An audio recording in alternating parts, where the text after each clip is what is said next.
కృష్ణా పుష్కరాలకు వచ్చే యాత్రికులకు చినజీర స్వామి శిష్యుడు నరసింహస్వామి అవతారంలో దర్శనమిస్తున్నాడు. పుణ్యస్నానం ఆచరించాక నరసింహుని వేషధారిని చూసేందుకు భక్తులు ఆసక్తి చూపుతున్నారు. తండ్రి నుంచి వచ్చిన వారసత్వంతోనే దేవుళ్ల అవతారాలు వేస్తున్నారంటున్న వెంకటరమణతో ముఖాముఖి. సంబరంగా ప్రారంభమై కన్నుల పండుగ జరుగుతున్నాయి. స్థానికులతో పాటు వివిధ జిల్లాలకు చెందిన యాత్రికులు కూడా కృష్ణా పుష్కరాలకు వస్తున్నారు.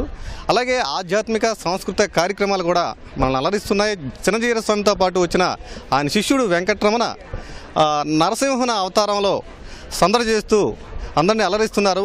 ఆయన ఈ వేషం వేయడానికి కారణం ఏంటి, గతంలో ఏమైనా వేశారా, ఇవన్నీ వివరాలన్నీ ఆయన అడిగి మనం తెలుసుకున్నాం.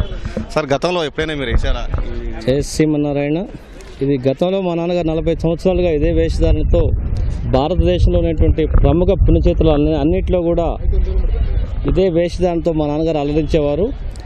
ఆయన గారు ఇప్పుడు 3 సంవత్సరాలు చనిపోయి, నాన్నగారు చనిపోయిన తర్వాత అతనితో పాటు చిన్నప్పుడు కూడా చిన్న చిన్న కార్యక్రమాలు చేసేవాడిని.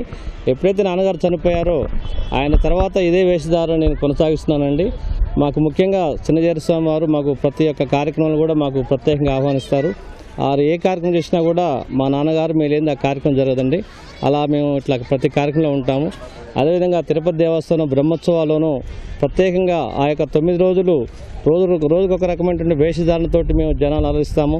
అదేవిధంగా సింహాచలంలోనూ చందనోత్సవంలోనూ గిరి ప్రదక్షిణలోనూ కళ్యాణోత్సవంలోనూ కూడా మా యొక్క కార్యక్రమం ఉంటుందండి. ఆ భగవంతుడే మాతో ఈ కార్యక్రమం చేసినట్టుగా ఉంటుంది.